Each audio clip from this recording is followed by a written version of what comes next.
want to speak first or second?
It's not mine, but I think it was actually Timberland's.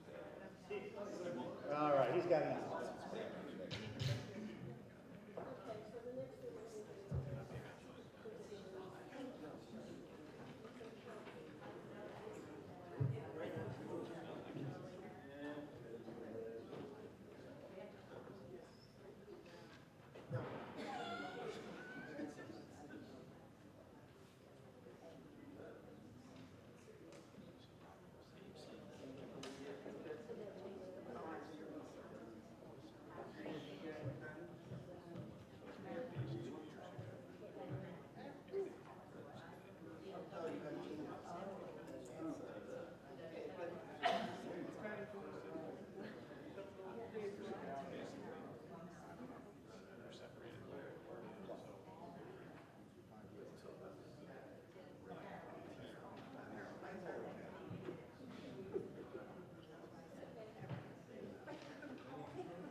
I think, honestly, I think you want to kind of sit with your leg on the outside.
Michael,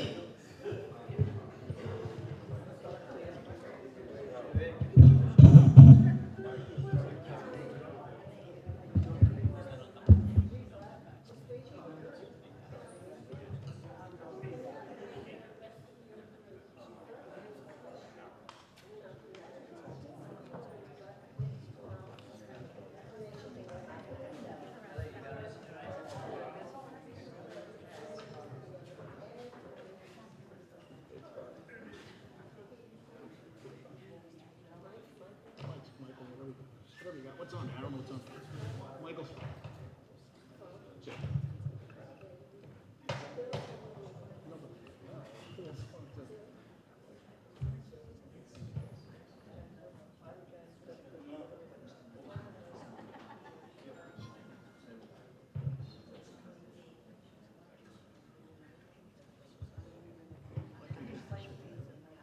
Yeah, just put it in front of you before you speak. It's better if you put it in front of you before you speak. Yeah, maybe your turn come and we'll just need to know. Yeah. Yeah.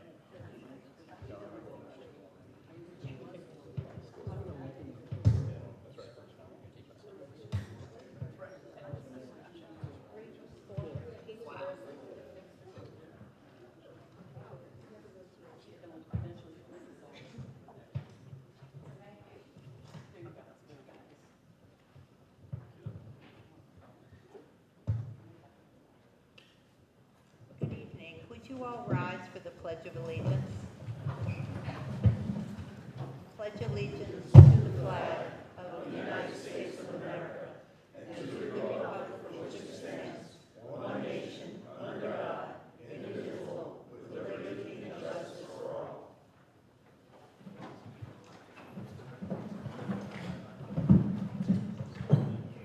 Good evening and welcome. I'm Freda Lazarus, President of the League of Women Voters of Pompton Lakes. The League is a nonpartisan organization promoting democratic participation, and that's why we're here tonight. Conducting candidate forums is one of the many ways we encourage active and engaged citizens. Aside from our candidate forum, we love to register new voters. And this year we registered 50 17-year-olds from Riverdale and Pompton Lakes. We estimated that six or eight of them took the applications home. It's not just filling out the applications, our members are there to answer questions and help them, because as a first-time registered voter, they need some assistance. The League has a presence on Facebook, and I hope that you'll follow us, our link. In addition, we have our own website. The League does not support or oppose any candidate or any party. Operating as a nonprofit, voluntary basis, its work is financed by dues and contributions by members and the general public. This evening, we are really happy to have again with us Tony Zimmer. Tony is who will serve as our moderator. Tony is a resident of Sparta and has served as president of the League of Women Voters of New Jersey and currently serves as secretary to the League of Women Voters of the United States. Joining her are our timekeepers from Sussex Highland, Louise Bagby and Susan Parati. We are honored to have both of them here this evening as professionals. This program is being videotaped by Longshot Productions, a professional videography company. 2 unedited tapes will be available in its entirety and delivered to Borough Hall. One will be made available for Channel 77 and the other made available for the Pompton Lakes website. And of course, you will find us on the League website as well. We encourage you to submit questions, and Tony will do what she can to ensure that everyone's question will be heard, or at the very least will be consolidated with other individuals asking similar questions. Tony.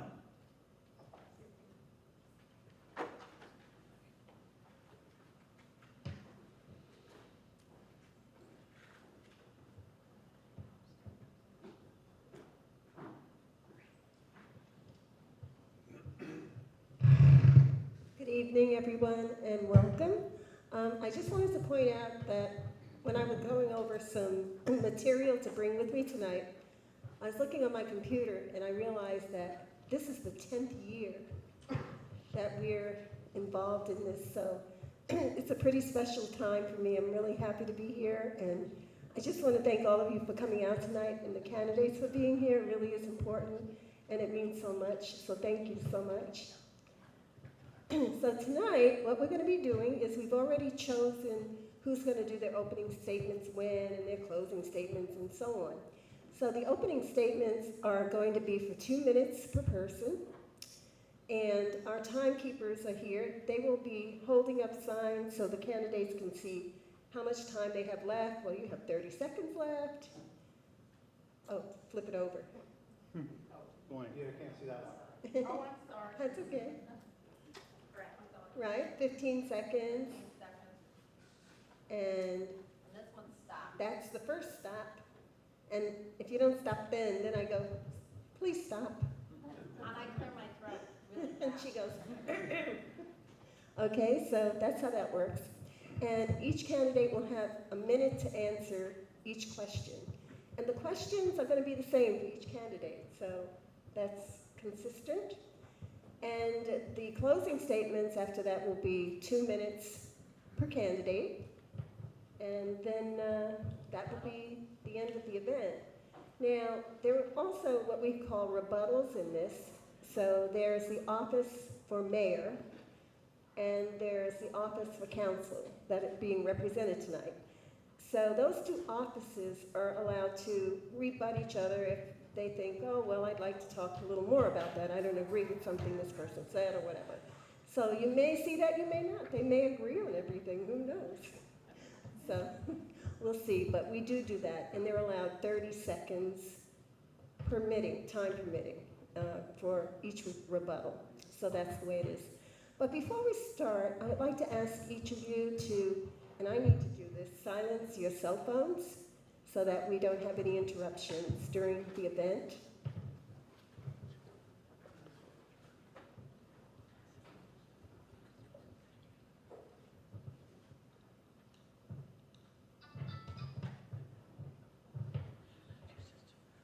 Okay, thank you. All right, candidates, are you ready to begin?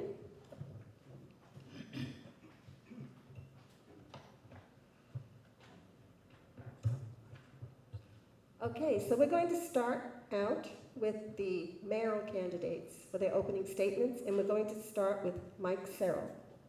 Serra. Not a very good beginning.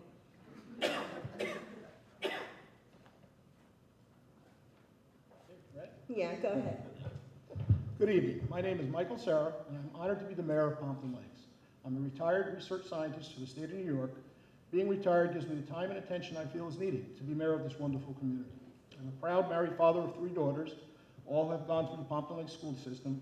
2 of them are current teachers in the district. I'm a firm believer in volunteerism. And before my political career, I was always involved in the community that my family lives in. I was Pompton Lakes Riverdale Soccer Association president for 10 years, a member of the Little League board for many years. I was coach for basketball, soccer, and softball on numerous PTA boards, block captain of my neighborhood on the recreation board, to name a few groups. I was also council member for 6 years, prior to mayor, 3 of them as council president. I'm asked quite often, why would you want to be mayor of a town with all the headaches that come along with the position? My answer is, our community of Pompton Lakes is a special community made up of special people. We all take time out of our busy schedules to volunteer in some way, so this is my way of giving back to my community. Our sitting council works very hard in a so-called part-time capacity to do the best we can for our residents. Most weeks I am out of the house 3 to 4 nights a week for meetings or taking time to talk with residents. I try to be available in town hall 3 times a week during working hours for anyone that would like to stop in and chat. I take great pride in reaching across political lines to work with our state and federal politicians. I've met personally with Republican and Democratic governors on numerous occasions to discuss issues in Pompton Lakes. I've been able to bring the DEP commissioner to Pompton Lakes 2 times to talk to our residents about DuPont. I meet regularly with our new congresswoman with concerns about flooding and DuPont. Sometimes it's not about party lines, but what is best to do for the residents of our town. That's why the team of Sarah for mayor, Palladori and Begg for council is the team for Pompton Lakes to keep us moving forward for the next 4 years. Thank you. Thank you very much. Carl? Thank you. Good evening. My name is Carl Padula. I've lived in Pompton Lakes for about 40 years. Both our sons went to school in this district and graduated here. Since I turned 18, I've dedicated my life to civil service. I retired as a decorated Patterson police officer and now lead the county's Public Safety Academy. As your next mayor, I will continue to work what I have started as a former council member and also a school board representative. I have championed financial responsibility and community building policies. I will continue to work with the neighboring towns, counties, state, and federal agencies to develop money-saving service agreements to help rein in the rising tax bills. Together, we can build Pompton Lake's success with your support and input. There are no problems facing our community that we can't solve. We will put the horse in front of the cart and address the parking situation in Pompton Lakes. By this, making the community hospitable to business, we can increase the revenue, property values, and ratables. Thank you. Thank you. Okay, now we'll begin with the council candidates. Peter? Thank you. Hello, and thank you to the League of Women Voters for hosting this very important event and tradition. Thank you to the Republican candidates for participating in this exchange of ideas and for the time and commitment you give to your work. And lastly, thank you to the audience for hearing us out. My name is Peter Shazat. I grew up in Bergen County, New Jersey, and have been a Pompton Lakes resident since 2005 with my wife, Erin, and we have 2 amazing children in Lakeside and Lincoln. We are residents of the flood zone and fully aware of the maintenance required to minimize our exposure as a community. Professionally, I was recently promoted to lead senior technician for a Northeast region of a global PR firm with 60 offices worldwide. I'm responsible for managing operations and service quality of our team, while working with finance to manage labor and inventory costs. I graduated from William Paterson University and owned a small computer tech company for the last 15 years, and I've been politically conscious since 1989 and am intellectually honest enough to have incorporated ideas from all across the political spectrum. I am fiscally conservative, especially on a local level, and am committed to stretching our tax dollars as far as they can go for the whole community. My decision to run for office was not an easy one. I am aware of the significant commitment that goes along with this position. So even though there are areas where I would commend the current administration, I have also seen their PR efforts include being dismissive of ideas until they are ready to adopt them and claim credit. I've seen people with opposing views at council meetings dismissed and treated to self-indulgent debate tactics instead of listening with empathy.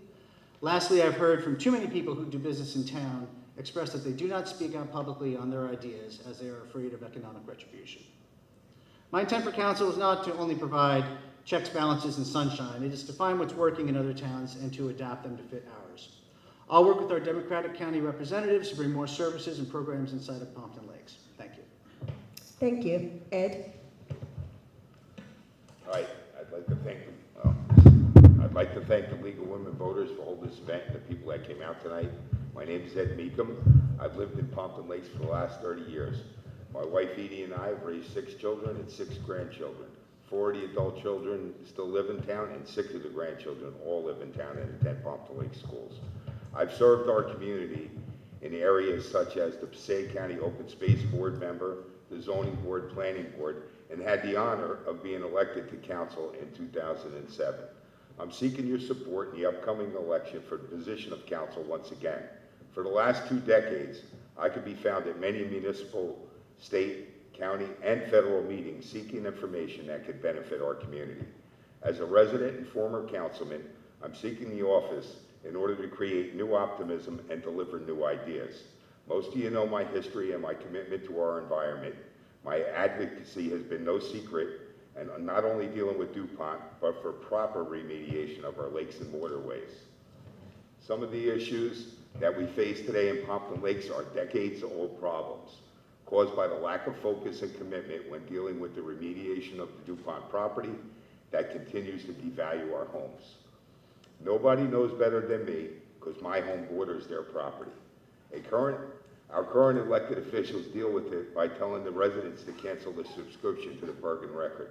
And I think that's sort of what Peter was touching on before. Meanwhile, our taxes continue to rise and the small business community is fighting to stay alive. Three of the things that we must address right away is to stabilize the tax base so seniors and families can afford to live in Pompton Lakes. And we will engage in a defined dialogue with all federal and state local agencies to create additional parking and proper pedestrian safety in our business district, making it more user-friendly for all residents. We will encourage all local residents and members of the business community and educators and environmental experts to help us focus on the proper remediation of the waterways and the DuPont tract. This is crucial. Thank you. Bill? Jennifer.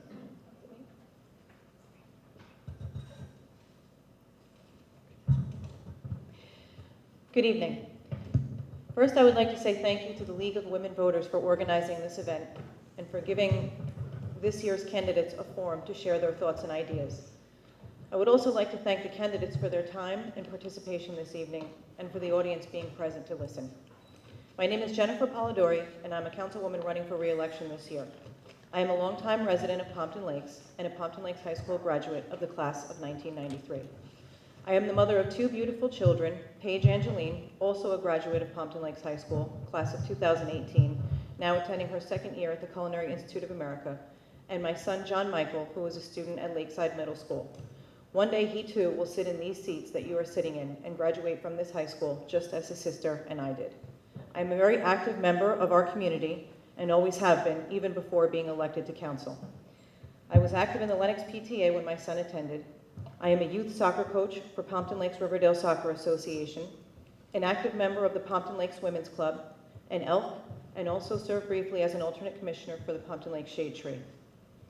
Outside of Pompton Lakes, I'm a member of the Passaic Valley Seroptimist Organization, a Rotarian, and a volunteer for Bergen County Habitat for Humanity. Professionally, I'm a financial advisor for Merrill Lynch, and I have been with the firm for 16 years. As a councilwoman, I am the liaison to the MUA, the liaison to the Rec Committee, where I oversee the activities and events brought to our community by the hardworking members of the Rec team, and I am also one of the council liaisons to the Open Space Committee. I'm very excited about working with the team on future plans that we have for the improvement of our parks and open space projects. If re-elected, I will continue to work diligently and passionately with the rest of the council and mayor to make our town a place that I am proud to call home.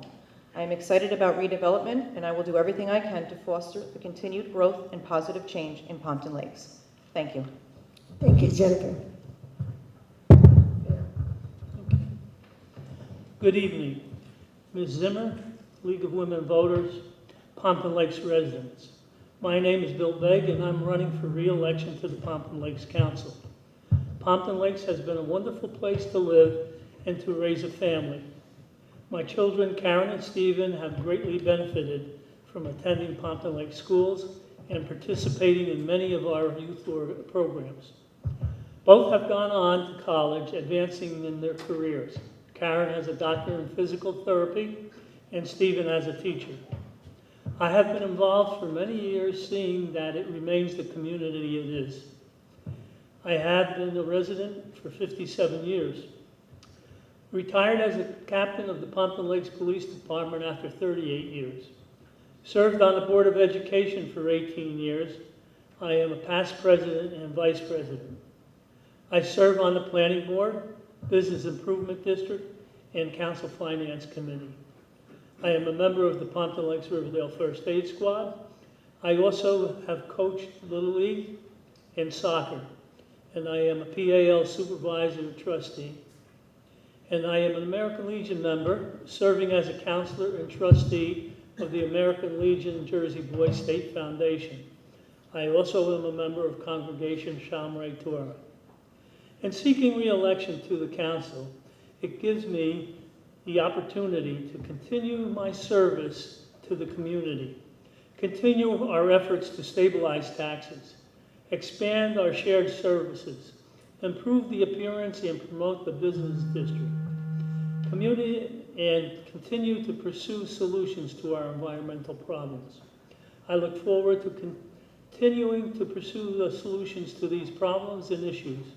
Again, good evening and thank you. Thank you very much. Okay, now we will start with the questions individually, and we're going to start with Carl first. How will you hold DuPont to account for the damage they have done to the health of Pompton Lakes residents? For one thing, DuPont over the last 40 or more years has been attempting to clean up Pompton Lakes. So far, they've been peanuts compared to what they did to Pompton Lakes. They destroyed it, in my eyes. Property devaluation because of the contamination. I think the Attorney General, the New Jersey State Attorney General, took him to task on it.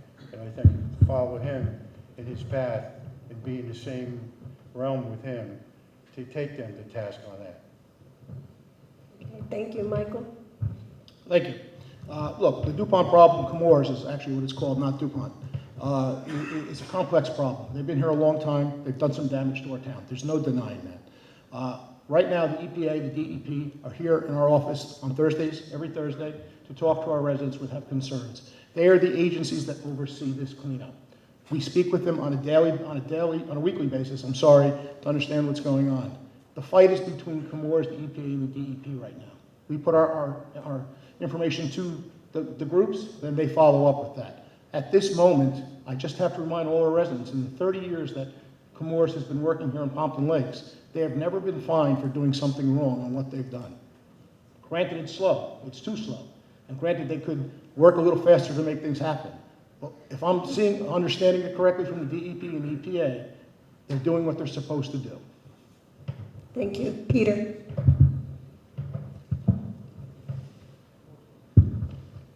Hi. I think the first thing I would like to do is actually audit, from what I understand, Chemours pays a significant amount of money over and above their current taxes, and a lot of that money goes down to the bid. I'd actually like to audit and see how the money is used in town and see what ways that may have influenced decisions in the past. I also would like to consult with some outside groups, and I do appreciate that the New Jersey Attorney General has taken up this lawsuit against them. I do believe that we can find out some some information that may be beneficial to us, and from there we can see what actions we can take. I do believe pressure is always a good thing in this venue. Thank you. Thank you. Ed? Well, I'd just like to say, along with my running mates, we all agree that now that it's in the hands of the Attorney General, that's a great thing, but it took many years of fighting, and including fighting the council that's involved right now in order to get it there. And two of the things that I personally worked on and brought forward was the natural resource damages that may possibly come back to our community. I know the town passed a resolution to try to get it, but that was part of one of the things that was brought up in the lawsuit was exactly what I told the Attorney General about the contaminated land they had given us as restitution in Wanacue in the Ramapo State Forest of 70 acres of contaminated land. I'm hoping it comes back to Pompton Lakes and stays here. Thank you. Bill? It is mine this time, okay. DuPont's has been a long-term problem in town. However, they have made progress here over the years.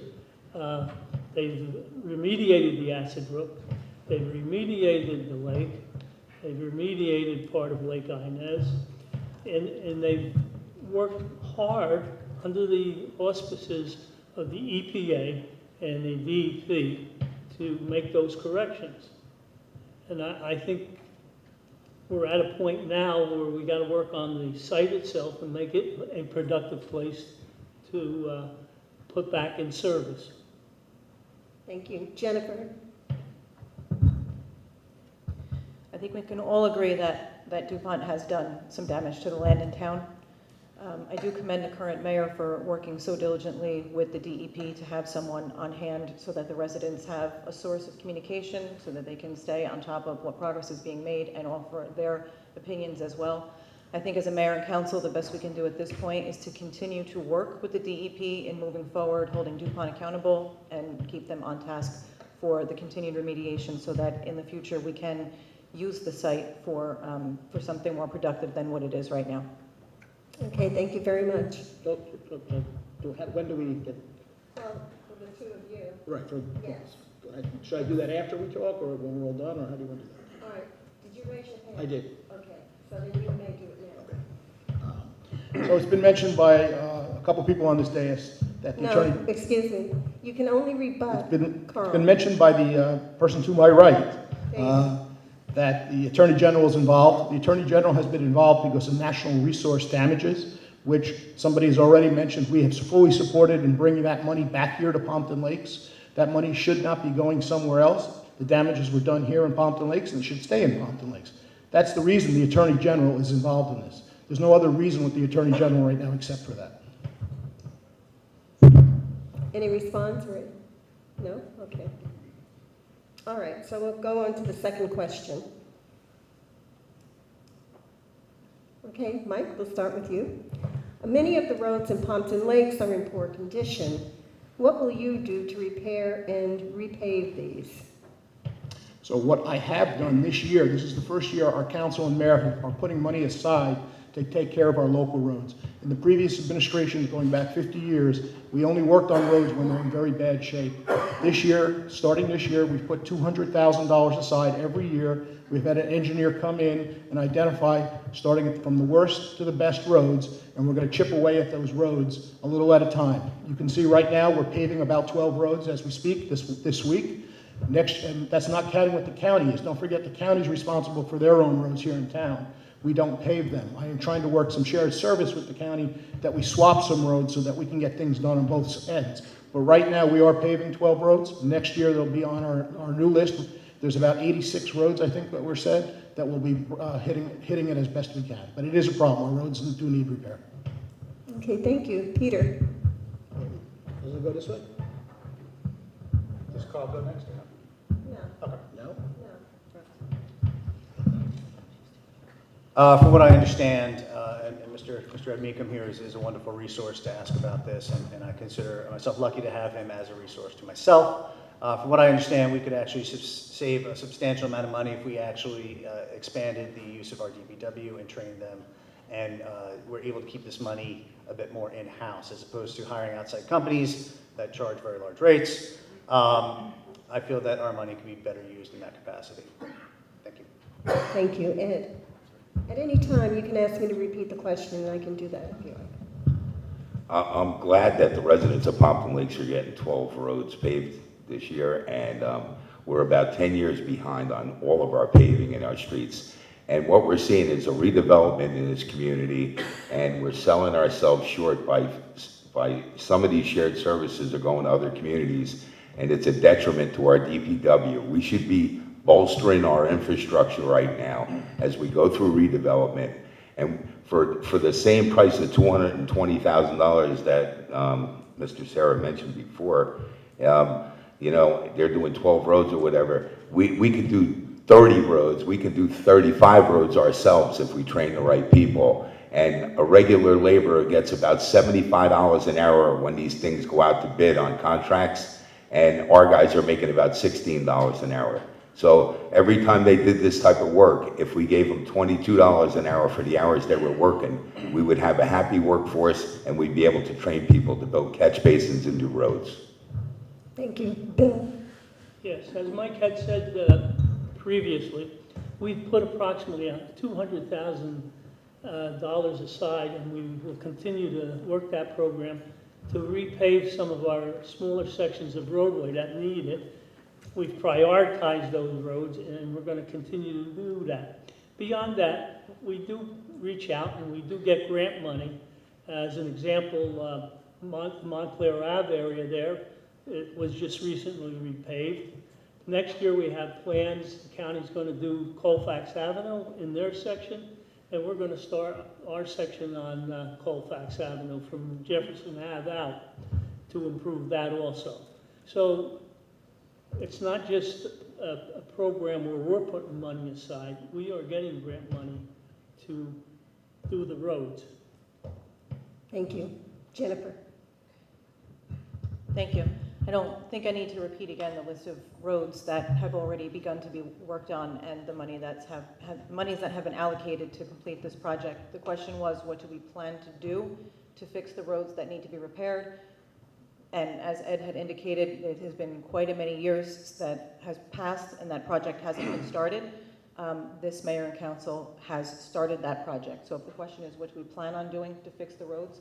We are fixing the roads. I have a crew on my side of town fixing a few of the roads right now. So it is getting done. Okay. Carl? As far as the roads go, $200,000 is not really a lot of money. I concur with Ed and Peter that we could train our own DPW or shared services with our MUA and do our own roads and do our own paving. Like Ed said, it costs X amount of dollars for somebody to come in here. When we already have these people on the books, they have to be trained. Right now, I don't think they have a roller to even do a patch job, the DPW. The MUA does have one, but the DPW doesn't have anything. So I think by combining them resources, and combining with the county and shared services, we'd save a lot of money in Pumpkin Lakes. Yes. So there was some talk about letting our guys do the paving. We're a civil service town. It doesn't work that way. We can't just tell our guys, you're now paving roads. They get a title, they have to obey by that title, and they have to move forward. A civil service town is very hard to work within that diameter of what has to be done there. So at the end of the day, it's not that simple just to say, you're making $16, we're going to pay you more to pave the roads. It doesn't work that way. Yes. You're hired by the DPW as a driver or a laborer. You tell him to pick up trash, he's picking up trash. If he picks up asphalt, is that the same thing? How do you change courses in the middle of the stream here? You don't. They're laborers. They can do the concrete work. They can do the paving work. Okay. All right, now we're going to ask a couple of environmental questions. And we're going to start with you, Peter. Would you hire an environmental officer for the town to represent the interests of Pumpkin Lakes? Yes, I would, and I would make sure that his pay was not provided by Comores. Okay, thank you. Ed? In a town with as many environmental issues that we have, I've fought to have an environmental expert in the past, and I'm not quite sure if anybody's here that voted for that at the time when we did hire an expert, but maybe somebody might have been here. Billy, no. I'm sorry, but it was maybe in 2007, 2008, we did vote to hire an expert to review some of the issues with the contamination, and I believe it was one of the first times we had an expert on staff. But I do know that having an expert on staff and not paid by DuPont would probably be the best way to go. But we do have the federal and the state government here only because the people fought for that. It's because they were very loud, and I believe that, that was negotiated. Thank you. Bill? Yes, I wouldn't have any problem with hiring an environmental officer. I think it would be productive. It'd be someone that could oversee some of the progress that's going on and work with the DEP and the EPA. I haven't got a problem with that. Thank you. Jennifer? I agree with Councilman Begg. I know often in the meetings we have residents that come in and express their concern that they don't have someone they can consult with that represents just Pompton Lakes alone. I absolutely agree that if it was able, and I can't speak to what it would cost to do something like that, but I do think that if it's feasible, I think that would alleviate a lot of the problem that the residents have, not having someone here that represents their interests, so I agree with it. Thank you. Carl? I would concur with the rest of the people here about hiring a full-time environmental officer that is certified and qualified. Okay. Again, this hasn't been brought to our attention up at the dais, but it's something I would consider. I understand the ideal of the previous environmental coordinator being paid from the DuPont pockets, and I understand that is a problem, so I would not want to see that happen again. This environmental officer could be someone who also helps us with flooding, which is what they did in the past. We do have some flooding concerns in town, and we do need someone for some guidance with that. So I think a combined position to help us with many environmental problems in town would be a good idea. Okay, Carl? Included in that qualifications, I would probably make him an engineer certificate this way, and I'd like to laugh, how long has it been since we don't have an environmental person? Okay, thank you. And this is the second part of the environmental questions. This is more like an opinion. I guess it'll show how you feel about certain things. So we're going to start with Ed. Do you, excuse me, do you believe that if we as individuals reduced our use of fossil fuels, it would help reduce global warming? Can you just say Sure. that a little louder? Sorry. Sorry, I didn't hear you. That's okay. Do you believe that if we as individuals reduced our use of fossil fuels, it would help reduce global warming? Well, I've come to believe that Pompton Lakes is pretty much an environmentally friendly community. There are people that, do litter, and, there's a lot of people in town who use electric cars and promote that. Some of the people in this town are blue-collar, working-class people, and they can't afford to buy that type of technology. But I've heard them say, in the future, they've switched from, oil and gas to solar, and I would promote anything that has to do with saving our environment for the future children of our town and our world. Thank you. Bill? Yeah, I do believe there is some global warming. I think there are things we can do, among them the electric car. Those things are down the line in the future. A lot of them. A lot of solar can be developed, and I think that would work for the community. It's part of a green community. However, there's another economic part to that.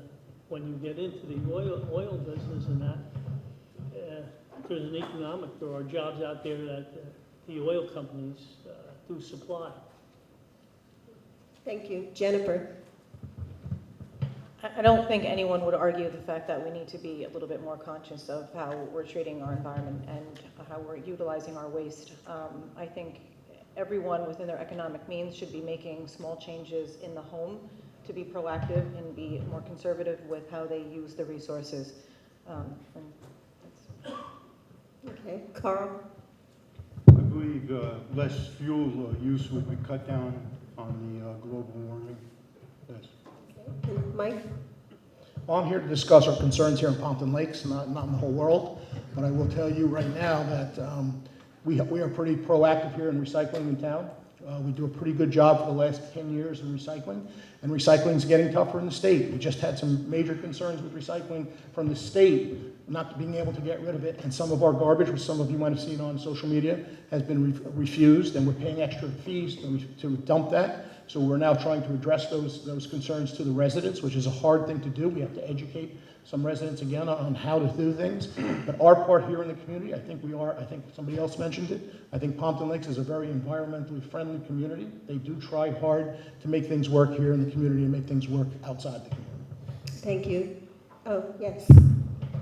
As the recycling goes along, I champion the recycling for the school board, and I went to each and every one of the schools. I also went to the PTA meetings to champion the recycling program. And back when I was doing it, we were receiving about, I don't have the tonnage, but we were distributing the tonnage for recycling, and we were getting paid for it. Now that trying to stop taking it, we're not getting paid for it anymore. So you know, the recycling has to come, and then the next thing is we're going to throw it into the garbage. Thank you. Peter, I'll give you a few more seconds because you were supposed to go and I let him rebut. Yes. Okay. Fossil fuels are absolutely 100% causing global warming. There are some other factors as well, but fossil fuels are a major factor. I absolutely reject the consumerism argument that it's up to the consumer to change their habits to make sure that we tackle this this problem rather. I actually believe the federal government has a huge responsibility in number one, stop subsidizing the oil companies, and that's the first thing to do. But again, as the mayor said, this is about what's going on in Pompton Lakes. We actually do have some resources in town that we could be doing a lot more with. There's a lot of geothermal opportunities in town that we could be using as shared services with our schools and municipal buildings, and then maybe eventually out with some residents. I don't think it's appropriate to speak about recycling in this topic because recycling plastic is not really a global warming issue. It's a pollution issue, don't get me wrong, but it is not responsible for global warming. But I do have my reusable water cup tonight, thank you. So there are things that we can do in town to reduce our carbon footprint, and I'm open to working with anyone and everyone to see how we can do that. Thank you. Thank you. Okay, next question will go to Bill. What are your suggestions for replacing the loss in revenue due to the homes that were removed in the South End? Would you repeat that, please? Sure. What are your suggestions for replacing the loss in revenues due to the homes that were removed in the South End? I think we've already started to address that in our redevelopment.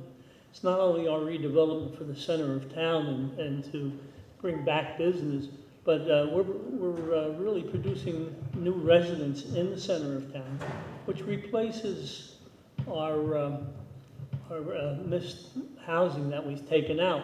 Besides that, we've used the pilot program as an incentive to bring people into development projects such as the one at Lakeside Avenue and Colfax Avenue.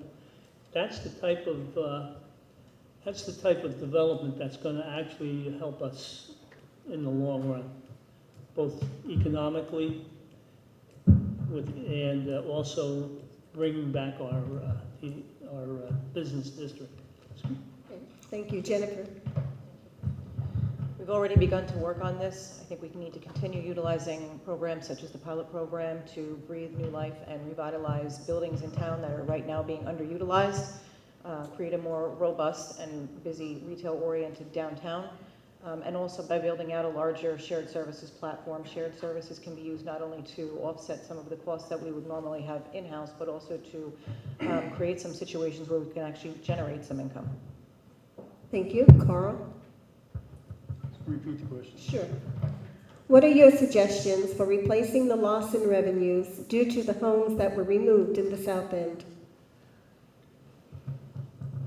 Well, the town has already started with their pilot program, but in that, they're going to generate probably about the same amount of money.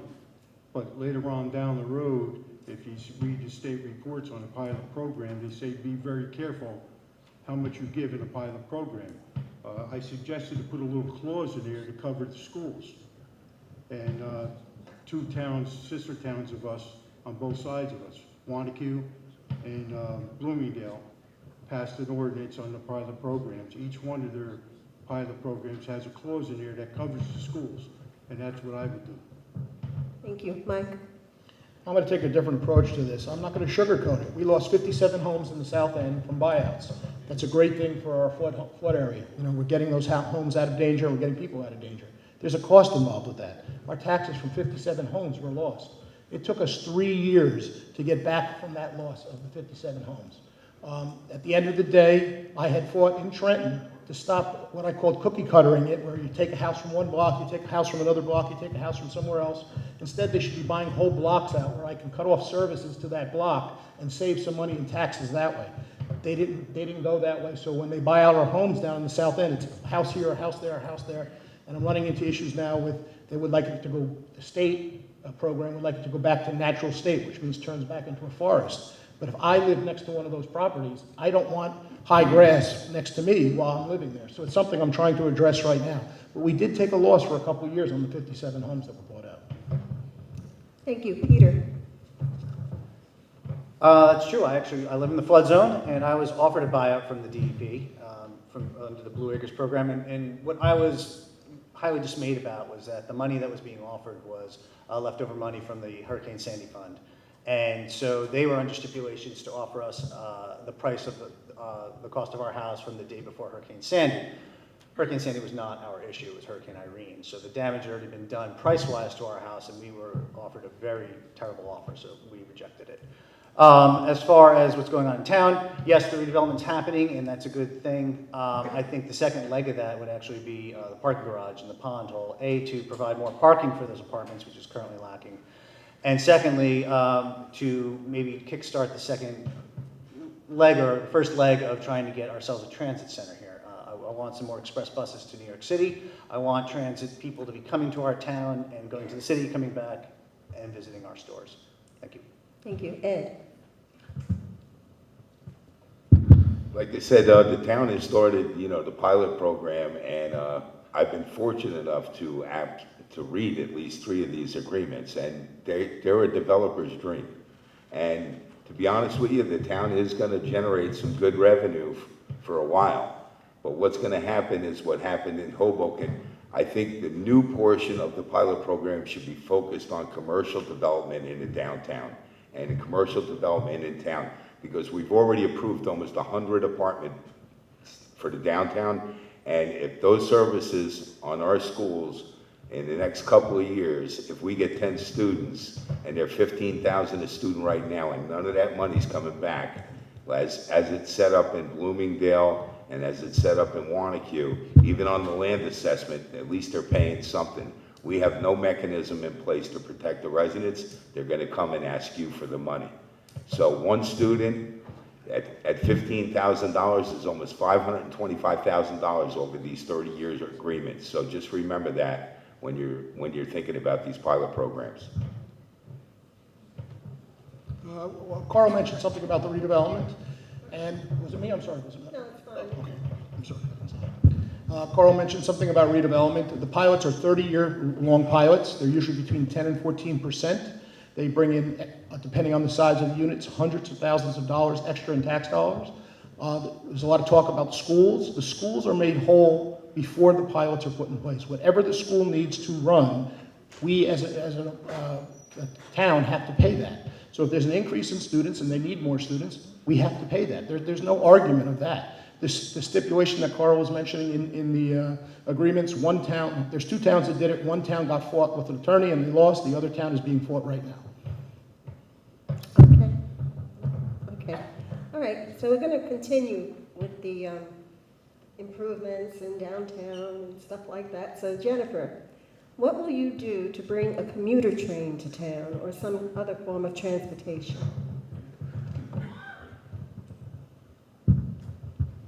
So I'm not really sure how viable an option that is at this time, but if there is something that can be done, I 100% stand behind it. The model that we're looking at now with redevelopment, this residential over retail, is a successful model being adapted all over New Jersey, and in the most successful situations, these developments are centered around areas where there are major transportation hubs. So if you look at towns like the development on Route 208 in Fair Lawn is by the Radburn train station, Morristown, areas like that. If it is an option that we can pursue, I 100% would work on making that happen. Thank you. Carl?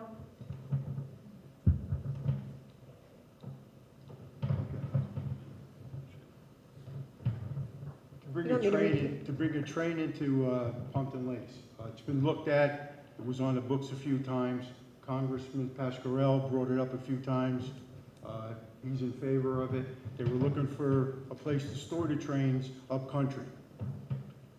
As far as the train goes, you have to do the cart before the horse here. Let's put a parking garage in for about 800 cars, because approximately 152 buses go through Pumpkin Lakes every day. So if you had 800-car parking lot, you'd have a place for them to park. And like I said before, that you would have a commuter bus going straight into New York, not stopping. The ones that come in now, they stop all along the highways and byways, and, you know, it takes a long time to get there. If you had one that would pick up people in Pompton Lakes and go right in, we'd be a transportation hub. With that many buses coming in, and the train would be a beneficial thing too, and that's what put Pompton Lakes back on the map again. Thank you. Mike? So there's been a lot of talk about parking garages. I am in negotiation right now with building a parking garage. Obviously, I can't talk about it yet because we're still in negotiation about it. But it's a serious couple-story parking garage that will address a lot of the concerns that people brought up here. We cannot go further without a parking garage. I understand that. Now let's talk about the train situation. I agree with everything that everybody said up here. Congressman Pascrell, Congressman Freelandheisen, and Congresswoman Sherrill have all met. I've met with all three of them about trying to get a train station in our town. They believe it should be done. The problem is New Jersey Transit says we don't have enough money to bring it here. They're crying that they're broke, and they're the people that supply the trains. We have the tracks, we have the traffic, I believe. They want us to start with commuter buses first, express buses, and work from there. So I think with a lot of pushing and a lot of development and a couple more people in town, we might be able to get there, but it's still far away. Thank you. Peter? I remember less than a year ago being in a council meeting and asking, you know, what the current status of the parking garage was, and I was told that there was no plans for parking garage. So it's kind of a surprise to me now that that's what's going on. I do remember from a few years ago in discussions talking about, yes, that express bus ride parking garage would need to be established first before there would be even consideration of trains. But I'm not even sure, you know, these tracks don't go to Hoboken and Secaucus, they go to Morristown. So I don't even know how viable as an option that will be. I mean, because I think there's going to have to switch tracks. I don't think it's a direct route going down there. Maybe I'm wrong with that. I'm not a train expert, but that was the information I believe that I had. But anyway, either that, the parking garage with the express route to the city is going to bring in a ton of young people living in the apartments that are being built and shopping locally. Thank you. Ed? I've been around for a long time, so at one point I rode the train all the way to Haskell when I was a little kid. But the Colorado Rail car came here a few years back, and that was a train that could actually turn around right where it is and just reverse and go the other way. But feasibly, if you look at it, people who work anywhere like Hoboken, New York, or anything, if you get on the train in Pompton Lakes and you want to go somewhere, you have to go to Oakland, you have to go to Franklin Lakes, you have to go to Midland Park, then you go to Glen Rock, then you'd have to hop on the Bergen line.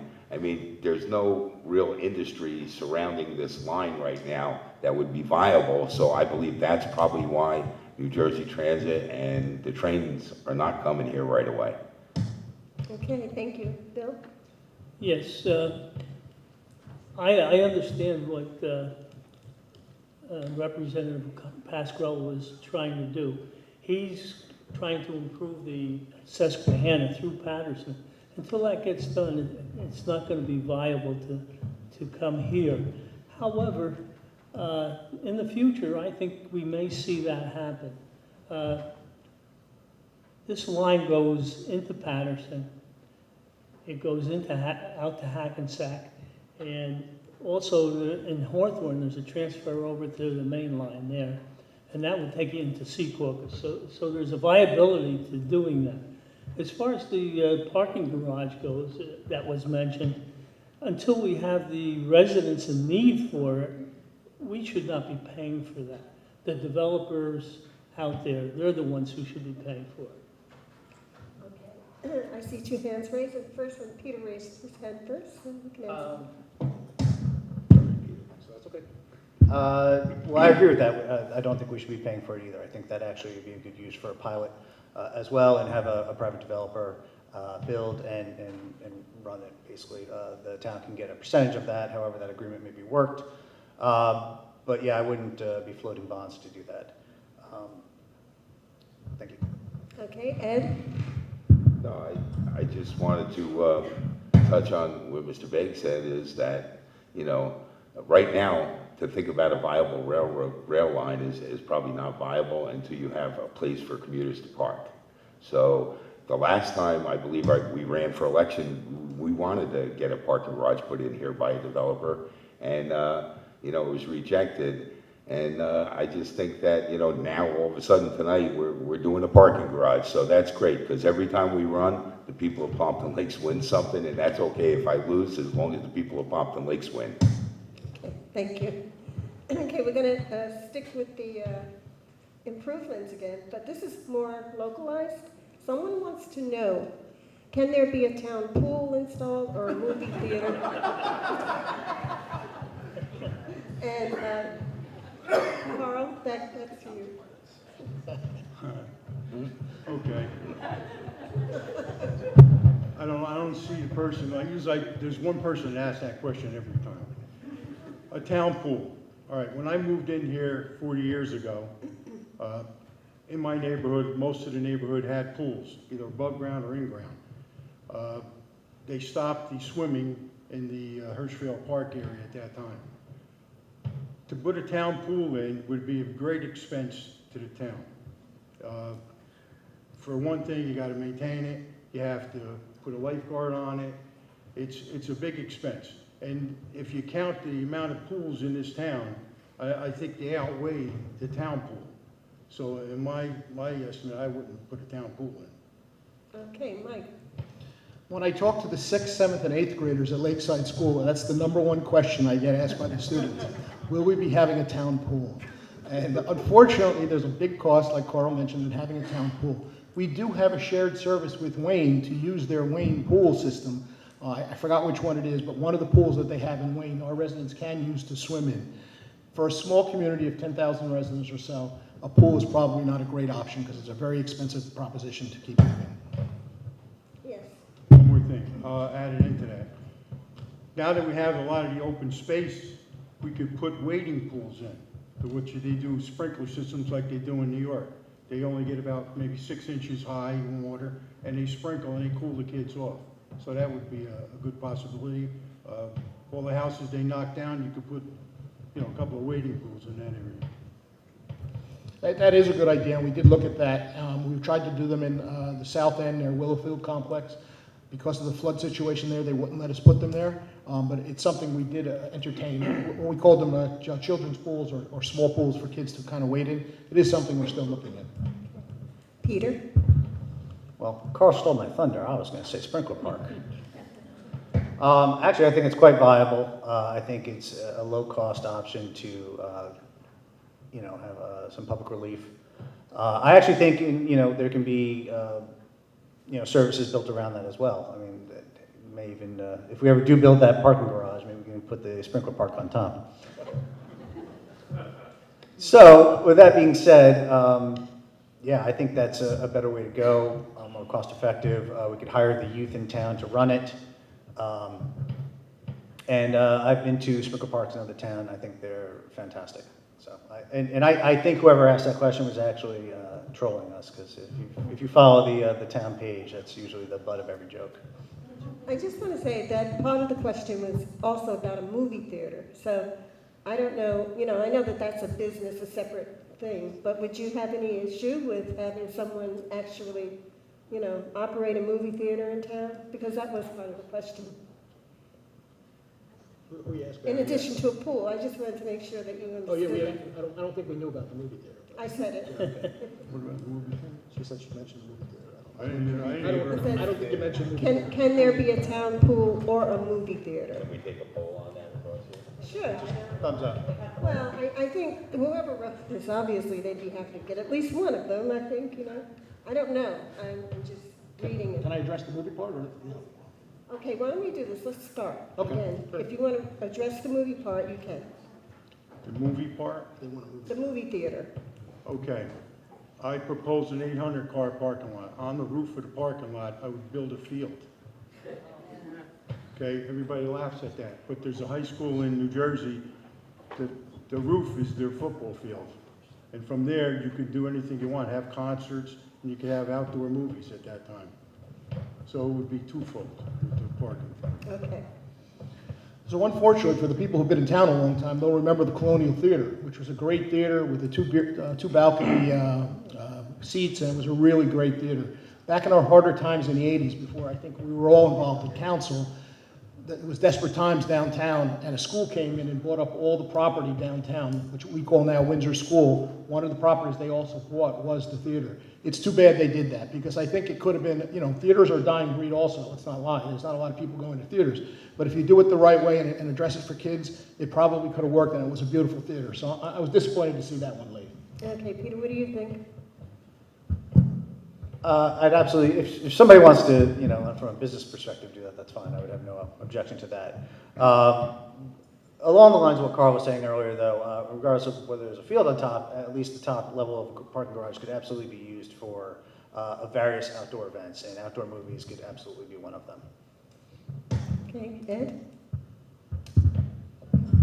I would agree, as I said before, 100% that any commercial business, you know, like I said, we've already started a pilot program. I believe that we should, like with almost 100 apartments have been approved in the downtown area so far, or pending to be approved. I think it's time to focus on the commercial development end of it. And, you know, Jen had mentioned before that she was for, you know, stores and apartments, and I'm for that also. But I'm not for just apartments, such as, you know, the Salvation Army development. There was no retail whatsoever included in that one. And what I did say before, you know, I'm for business, but in Trenton, not Trenton, a letter came out of Trenton and showed that the Hoboken school system, by misuse of the pilot program, had lost over $3 million in school aid. So we have to be very careful about what we do. Okay, thank you. Bill? Yeah.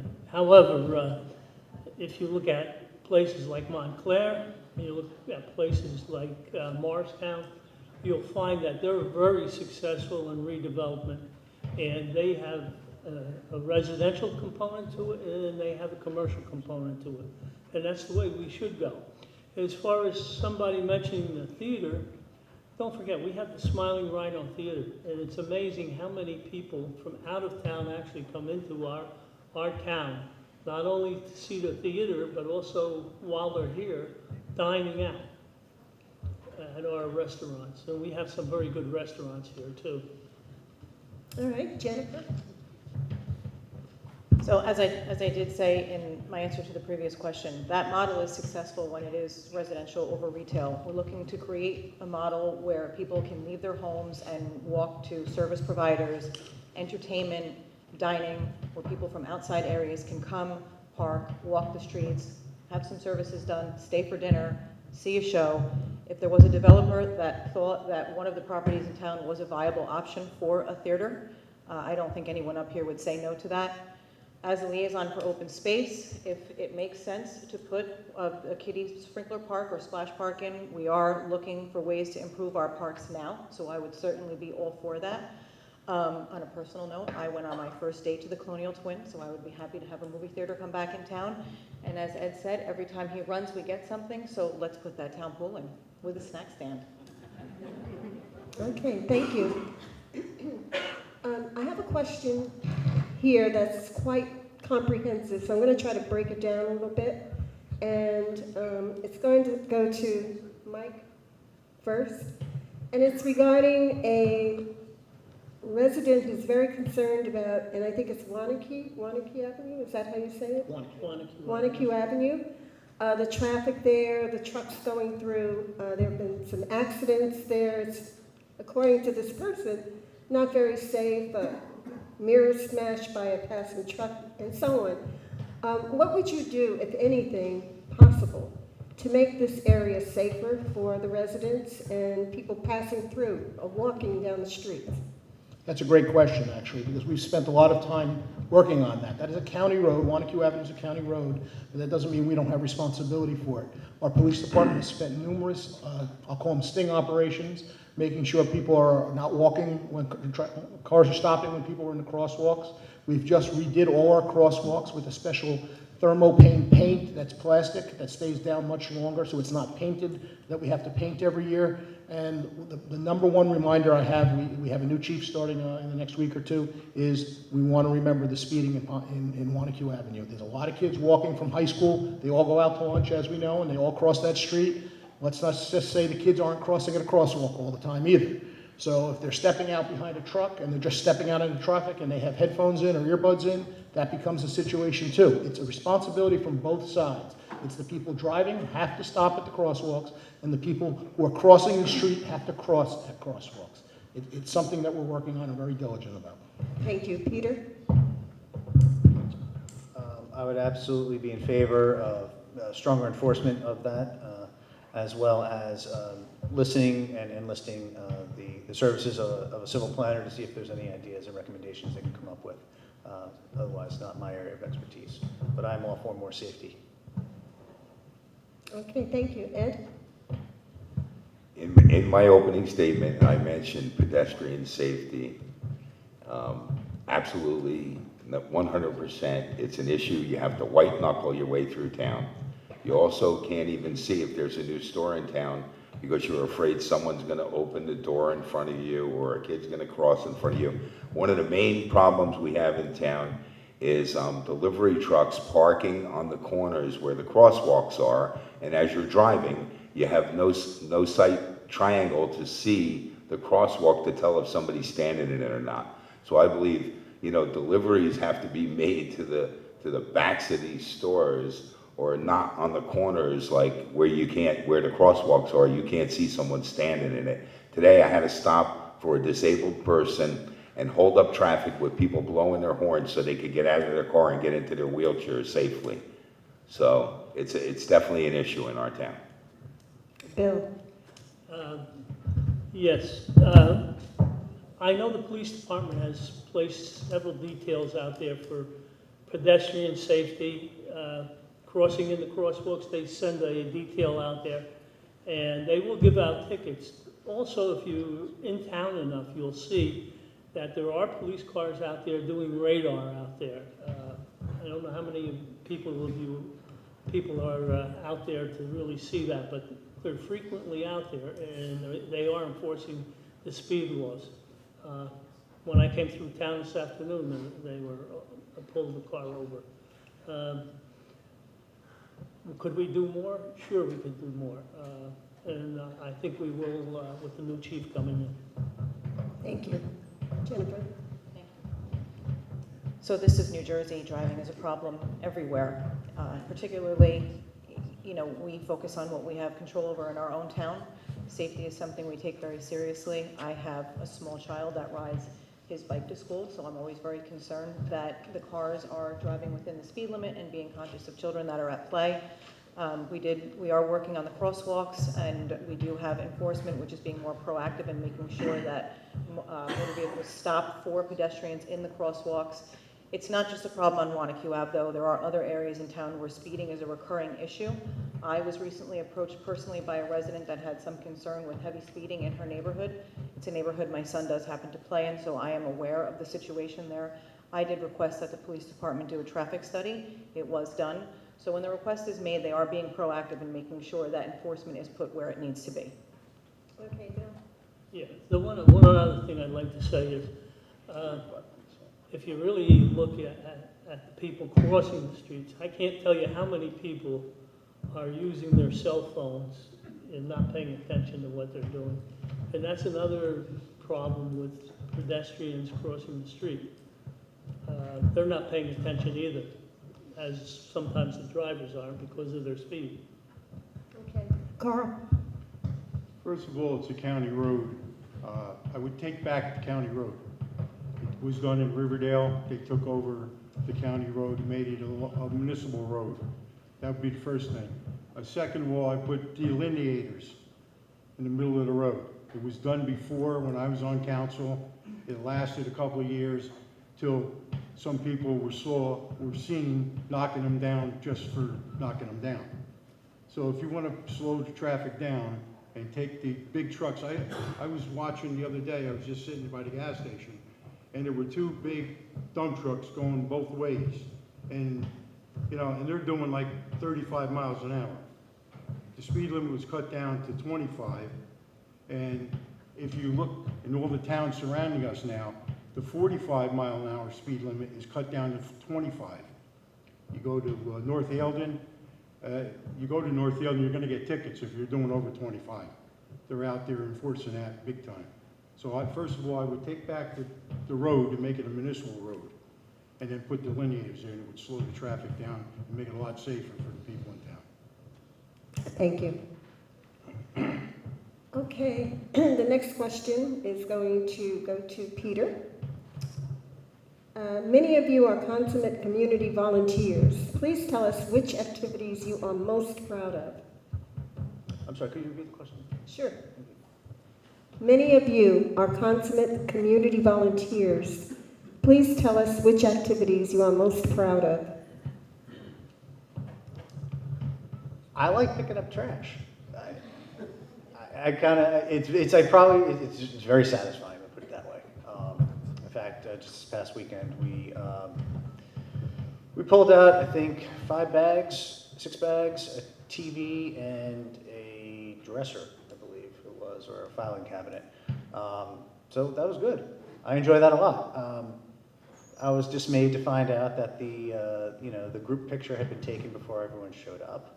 So we were unfortunately not included on the municipal page, but that's unfortunately all too common. Thank you. Thank you. Ed? Well, I'm sorry.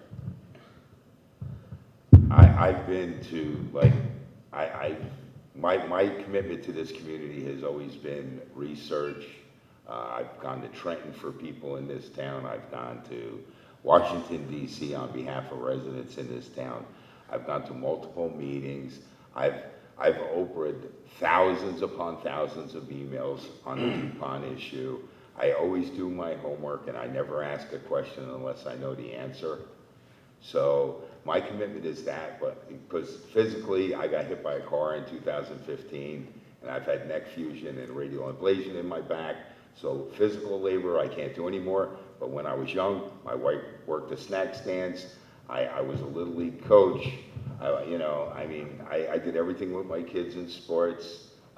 Basketball coach for the first PAL. When PAL started their first basketball season, we had a team, I had a team.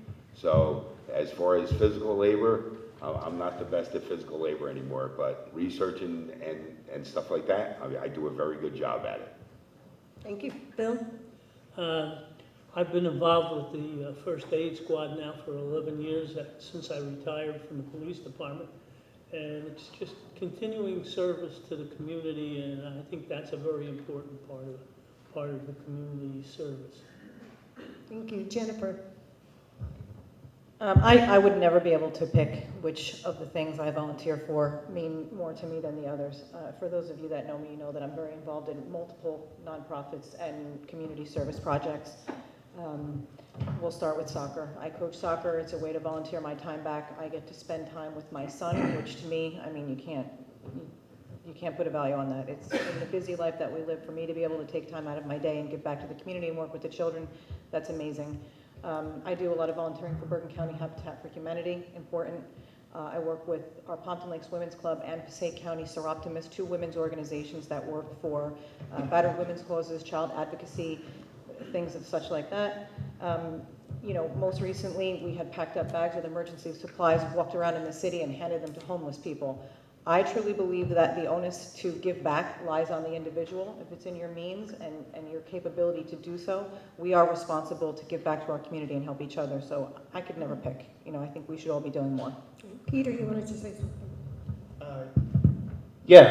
Actually, so one of my things in life is I try to be as efficient as possible. And our river cleanups and our lake cleanups and all the cleanups and all the trash picking up endeavors that we do are actually pretty highly inefficient.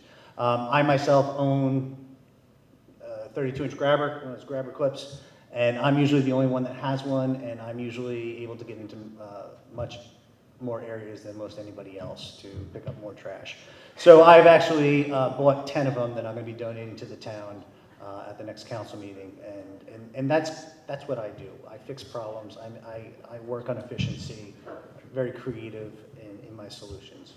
Thank you. Carl? I've been a coach, Little League coach, when my children were in Little League. Was involved with the Boy Scouts. I volunteered for the open space group. I was on there for a while till I was put off. I was involved in the environmental, I'm still involved in the environmental group, which I go around and give seminars on how to recycle. Everything that we do today is volunteers in Pumpkin Lakes, and if it wasn't for volunteers in Pumpkin Lakes wouldn't be Pumpkin Lakes. Okay, Mike? So I'm going to carry off on that, to list everything that I volunteer, and it's not about listing, it's not about what you do, it's why you want to do it. And that's what makes this community so special. You don't have to ask people in this community to help you. If something is going on, there's going to be people there from Pompton Lakes to help you. And that's one of the reasons I ran for mayor. This community is always out to help somebody and to get somebody moving forward.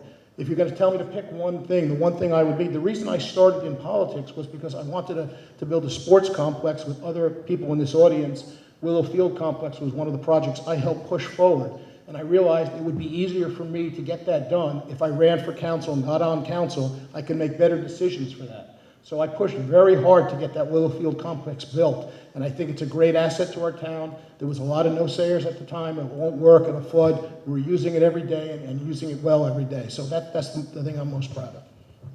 Okay, Carl? One thing I really forgot, and I really don't want to blow smoke here, because I championed the CRS program for the town. In turn, I went to, I guess, 3 to 4 years worth of council meetings, and every meeting I brought it up. And finally, they put it into effect, and it took a lot of work for the people that did it. And I was the chairman of the flood board at that time, and we now get 25% off our flood insurance due to the fact that we are in the CRS program again. Okay, thank you. Okay. All right, the next question, we're going to start with Ed. This is about Morris Canal Greenway Trail. It's 1 year old. The trail committee is doing the best they can. The trail is in poor shape. What is Plan B to get it into respectable shape? Well, as I said before, I do a lot of research, and in our natural resource inventory document that we have in town, anything that we build or create in our community, our town takes a responsibility to have to maintain it. And I've heard numerous residents get up and say that some of the trailways are not being maintained. And I don't want to stretch our DPW too far to be going in there, but to be honest with you, that was part of the agreement when they wrote these things and submitted for some of these grants, that the borough would be responsible. So whoever's responsible, if I was in charge and our community was responsible, I'd be dispatching people out there to fix it. One thing I would like to say is that I'd like to see more action done so that the historic Cannonball Trail would be open again for our residents. That's been closed down by Kenmore's because we can't walk across their property to the Ramapo Forest. Thank you, Bill. Yeah, one of the problems we have with the trails, and it's been because of the weather, we do maintain the trails fairly well. Problem is the trails are in a low area, flood area, and we've had a lot of rain over the last year, and that's caused some difficult problems in making those trails available. But as soon as it dries up enough, we'll be in there and cleaning them out. Jennifer?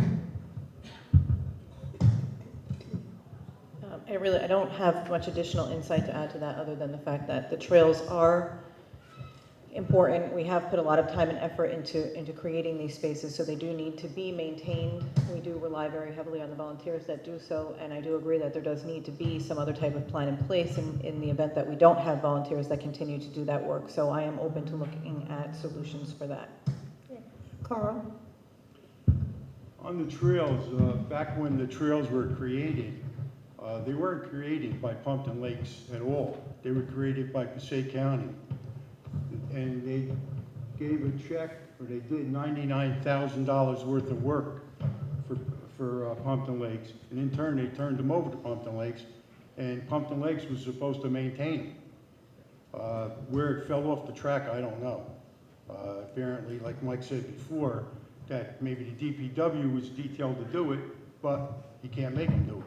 So I don't know the mechanics on that one, but all I know is that I saw a check for $99,000 that put in those trails for Pumpkin Lakes, and it was from Passaic County. Okay, Mike? So there's a lot of misinformation going on here. The trails were paid for by help from the county, it's correct. We were not responsible for keeping those. That was written into the agreement when we first put it in. The responsibility was going to be the Trail Maintenance Committee. The trails are wonderful and they're a great asset to our town. But right from the beginning, I had questioned, I have to be financially responsible to our residents. I can't keep raising taxes just because we want to put trails in, or we want to hire more DPW, or we want to hire more this or that. So I have to be responsible. So the deal was, the trails would go in, it would be maintained by the Trails Maintenance Committee, and that's how we move forward. Since then, there's been some concern that the maintenance hasn't been up to par. I am in discussion right now with my DPW, who is also aware of this agreement, to see if they can help. And I'm also in talks with another outside group that we don't have to pay, that would also help us with maintenance. But this is a situation, this is an issue that we have to address, because we can't keep bringing in trails and then be responsible for them all. Peter? Well, the word on the street is that the Trail Maintenance Committee has actually, I think, gotten access to a little bit more heavy equipment. And so I think they're going to be able to rely a bit more on that as opposed to weed whackers, which, it does the job, but it does it more slowly. So I think if the Trail Maintenance Committee has access to some better equipment, they could probably do more work in less time. I've done some of my work myself on the Trail Maintenance Committee and on the trails, not as much as some others, but I do enjoy them. I would actually also publicize them a lot more heavily from the borough. If people are complaining that the trails aren't being maintained to their liking, we may also want to throw back on them that this is a volunteer basis, and if they would like to help out, they are more than welcome to. Thank you.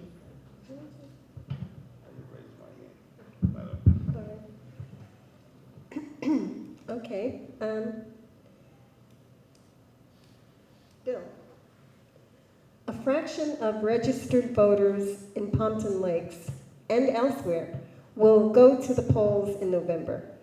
What will you do to energize voters?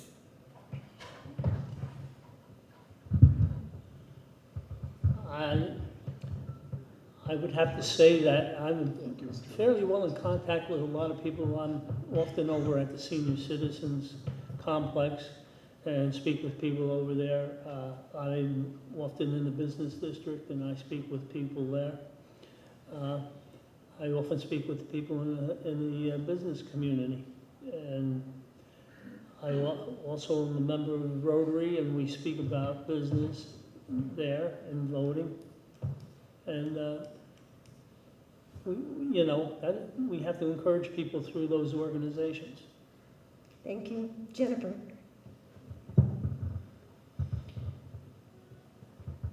I would have to say the way to energize voters for us as the current mayor and council, we all put ourselves out there as being very accessible. We're always welcome to speak with anyone at any point in time. We all have presence on social media where we actively share our thoughts and welcome input. I'm very engaged in multiple community activities. It gives me the time to stop and speak to residents. I think other than just continuing to encourage people to vote and sharing with them how important it is to make sure that they do get out and do that, we all have our own way of accessing our community. Okay. Bill? Yeah, one of the other things that we have done, about once a month, we meet and have coffee with the mayor and council.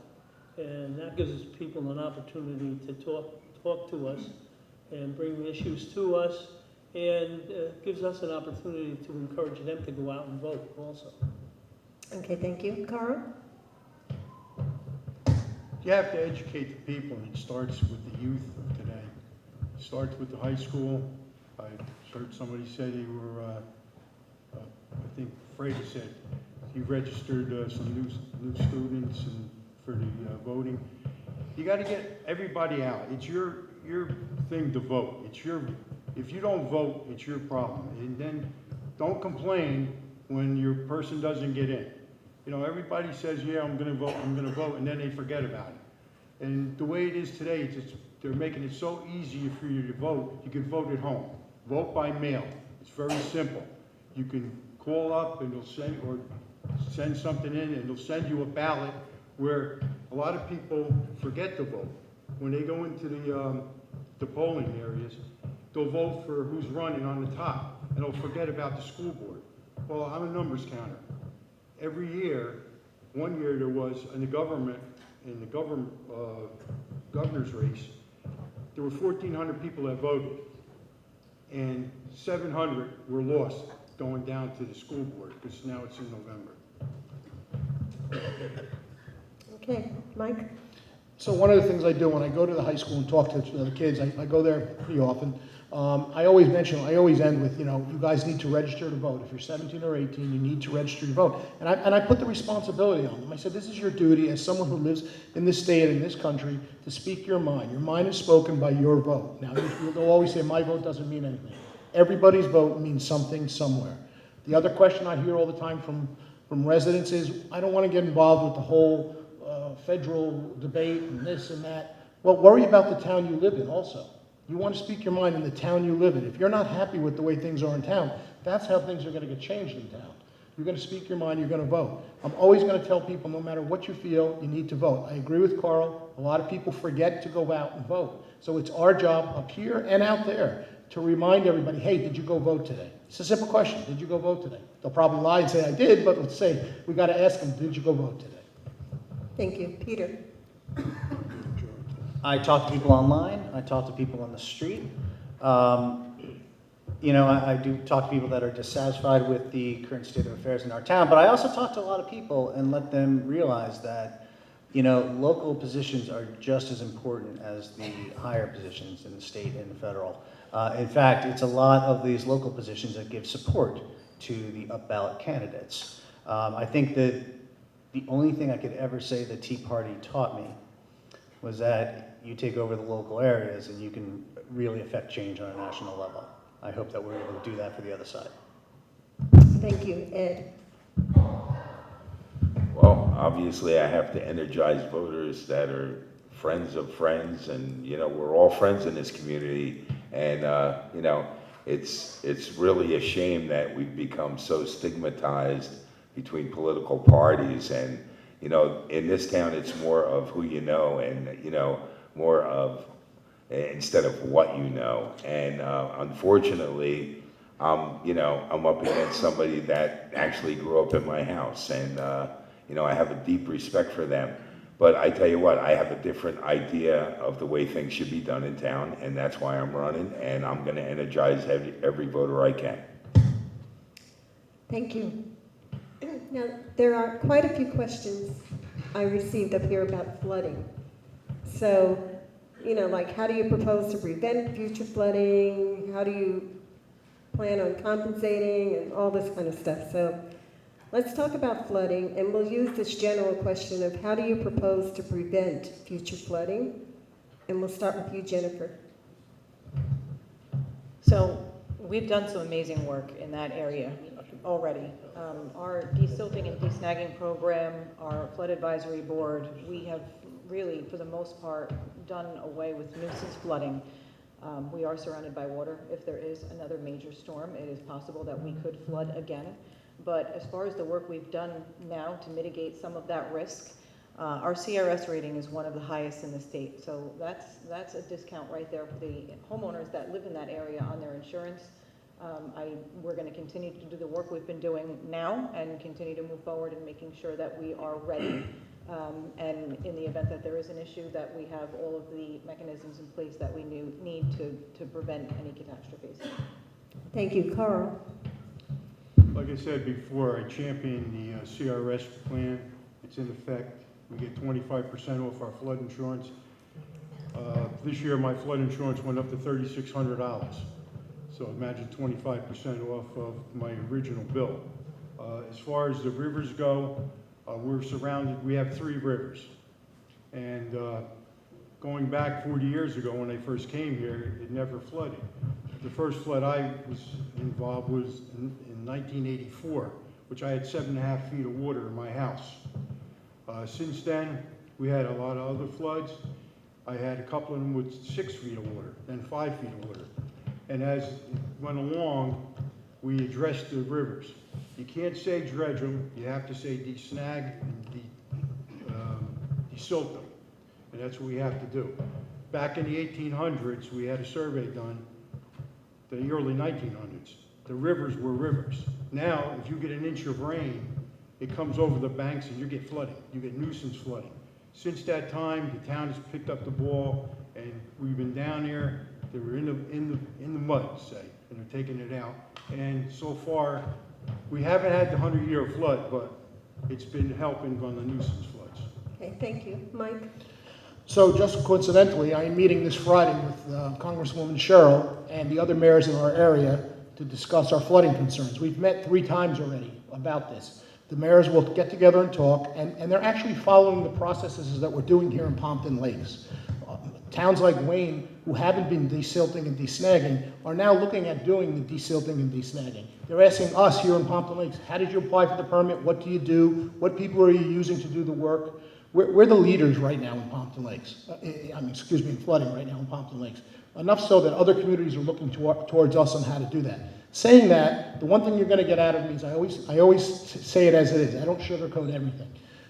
When a big storm hits here, we're going to flood again in Pompton Lakes. There's no question that we've cured flooding in town. The nuisance floods, the small floods, we have slowed down a little bit, but when the big Irenes hit, we have to be prepared. And our OEM is top notch. We are ready. We've been prepared for this for 25 years doing this. We know what we're doing when it comes to this. Peter? So I have lived through 3 floods myself, twice 3 feet of water, and the last one 6 feet of water in my house. Essentially, we need more money to raise more houses. I don't think we could afford to buy out any more homes. It might actually collapse the town economically. But I do believe that there are avenues, and I'd be willing to, along the pilot line of programs, there's a smaller subsection of that called tax abatement programs. And so the 5-year program, that could be used to help incentivize some people to raise their homes. Granted, this might need to be accompanied with either federal or state or grant money. I would like to see and advocate for more of such money, because otherwise, yes, we've done a decent job of keeping away the nuisance floods, but any hurricane that comes here for any substantial period of time is going to flood the town again. Thank you. Ed? Well, I'm all for desilting and desnagging the rivers. I'm certainly all for doing it, properly and with proper permits. There's a couple of times this community was stopped, because of improper permitting, and doing that type of work is a detriment sometimes to the downstream communities where, our town had a picture of a bucket machine in Hirschfield Park digging out the pond area, and there was no turbidity barrier, and you could see the mud running down the river, which can only build up silt downstream. So when we do these things, we have to do them properly. I understand, that was only one of a few times that they were shut down. But when we do it, we have to do it diligently, and we have to do it properly. And that's where I come in. Okay, thank you. Bill? Yes, we've done a lot of work since Irene in the last 7 years, and that's why we haven't had a lot of nuisance flooding in town, because of our desnagging in the rivers. We also, Carl has mentioned the CRS program, and we're a 5, which is probably on the East Coast one of the best ratings of all the communities. We're probably one of the few 5s in the area. And we just recently had a meeting with the CRS committee, and we're hoping that we can be a 4 shortly. Okay, Peter? I'm sorry, I just wanted to add, yes, I do agree with the desagging and desilting of the rivers has been very beneficial, But another aspect of this that doesn't really get enough attention is the deer issue in town, in that basically they are eating away most of the vegetation around the hills, and it's loosening up the soil. The soil has no roots to maintain its stability, and it's coming. So all the desilting and desnagging that we're doing, we're allowing the deer to destabilize the hills, and we're putting all that dirt right back into the rivers. So we're not stopping one major source of the fill that's going back in there. Okay. All right, I think we have time for 2 more questions, and then we'll probably do the closing statements. But there's one question here. Now that we have 100 new apartments being built, we should expect more people. Well, what will you do to attract new businesses here? Be specific, please. Plans, examples, please, exclamation, exclamation. And we'll start with Carl.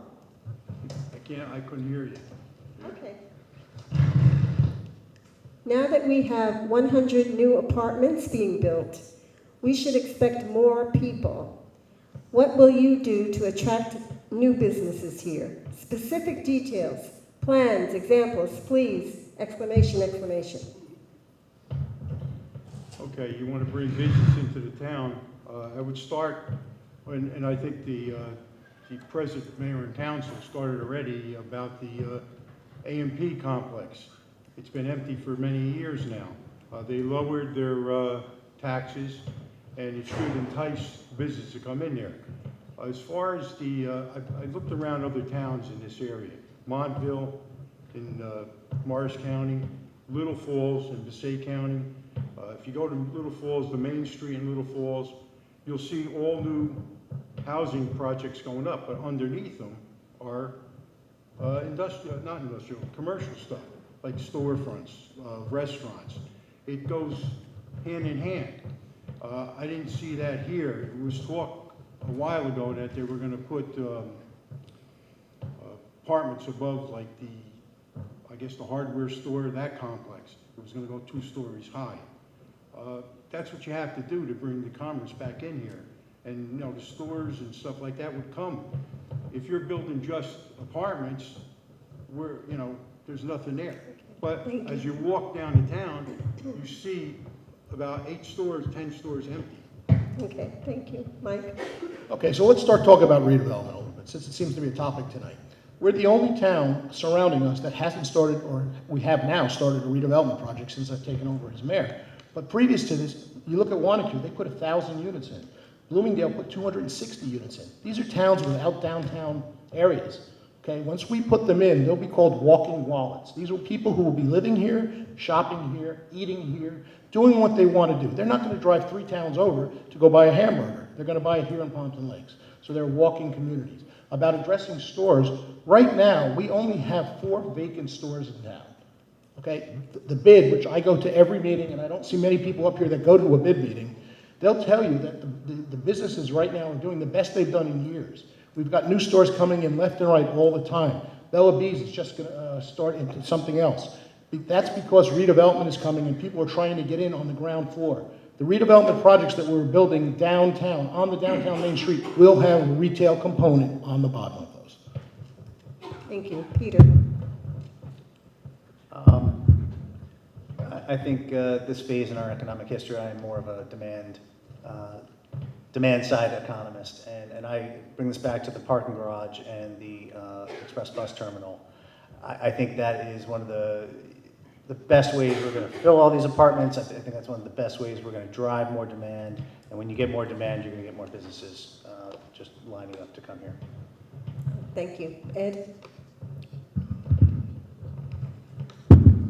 Absolutely, parking's an issue in this town, and putting the cart before the horse is building the house before there's parking. And even some of these people in our new Lakeside Commons complex are not going to have a parking spot. They're going to have to utilize a parking spot in the pond hole that floods, and it's been flooding for many years. So businesses that are there now, when their employees, it rains very heavy, their employees have to run outside and move their cars. So I don't understand, how you can possibly do that without having a parking structure and, a better parking and pedestrian safety area in your downtown. Yes, they're walking wallets, but where's their job gonna be? Thank you. Bill? Yes, I don't see a parking garage coming in until we have a developer that's going to come in that's going to create a real need for a parking garage. And I think we're very close to that. I think we will shortly have a proposal for 240-some units. It's going to be done in phases, but that's the time when we're going to have to develop the parking and have the parking garage. As far as the pond hole, yeah, the pond hole has a flooding problem in it. We're about to address that. There's a problem with the piping in there, and we're going to correct that. So that should eliminate some of our flooding. In 2007, you said Ed, right? Yeah, I did. 2007, when I was on council, we actually hired the engineer to look at the piping problem, and that's been going on, it's now 2019. So obviously, it's not a new issue. It's been an issue that's been ongoing while, you know, the administration's been there, you've just fallen asleep at the switch.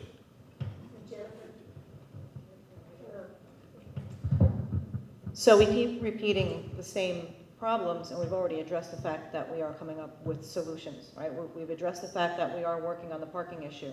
We've addressed the fact that whether it was 10 years ago or now there is a need to look at the flooding issue, so we are addressing it. We've addressed the fact that we recognize there's an issue with safety of pedestrians. We've done what we need to do to correct that. So the issues that keep being brought up are issues that are being proactively looked at and worked on. As far as how do we bring retail in, how do we entice retail, I've heard more than once up here that there are some candidates that disagree with the fact that we should have put the housing in first.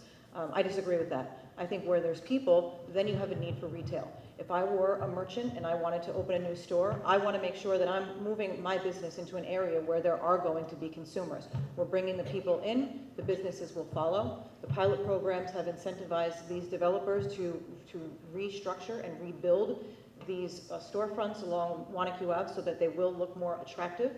That will bring in retail. So where you have the people, you have the need for shops, people want accessibility, they want to be able to walk out of their apartment and dine somewhere, they want to be able to access a service, that will follow. Okay. Under the rules, we're not allowed to rebut. I can rebut what he said, right? You can. Well, you didn't give me a chance. Okay. So Carl mentioned the parking structure and the parking garage, which is something that we are interested in doing. Part of the rules that we're going into the parking structure, before we build this parking structure, the town is going to be addressing the concerns of the flooding underneath. That's already been, money has been appropriated already to start that project this spring. We will be digging the whole pond out, putting new piping in, making new connections to the river, and then the developer will be coming in, if he is still inclined to do so, to build a parking structure. Yes, Carl. Going back to the parking structure, the pond hole, everybody knows it floods. But 14 foot below the surface right now is the water table, okay? In the parking structure that I proposed with the 800 cars, we put a hydro plant in there, and we also have heat and air conditioning from that hydro generation plant. So if you're gonna put a parking garage in, do an 800 one, this way you make it a hub in this town, instead of doing just enough that we could use right now, go over and above, and you would get people from outside of us, investors that would come in and invest in this town. Thank you. I think we should probably have our closing statements now. It's 8:45. There is one more question. I was hoping, I mean, every time I come here, I would just love to ask every question, but I don't get the opportunity to do that, so. But there is one question left. Could you tell us what it was? I don't know if you want to know. Okay. And you can answer it if you like. And we would be starting with Mike. Would you support the legalization of recreational marijuana and for it to be sold in Pompton Lakes? And what would you do to protect our youth from its dangers? That's the question you're going to end on? That's a great question to end on. You should have started with that question. Look, right now, there's so much between now and what's going to happen to marijuana that I can't speak about it. This is not my decision here in Pompton Lakes.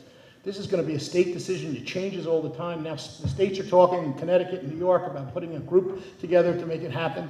If you're asking me, do I support marijuana in town? I do not personally. I do not. If my residents feel they want marijuana sold in town, then that's what we'll do. Okay, I don't just say something because I feel that way. If my residents believe they want, that's what they want. We all believe medical marijuana is a good thing and it's everything that's going to be. The situation I'm hearing from a lot of towns is they don't want it in their town. So what's going to end up happening is the towns that might be having a drug issue now would be the places you're going to be going to buy your legal marijuana. Now, there will be some different towns that will probably support it, but I've heard from a lot of residents in town who do not support the fact that they want marijuana here in town. Peter? I think there are very few opportunities that come around in one's lifetime where you would be able to take in such revenue. I do support it. I would support it in town.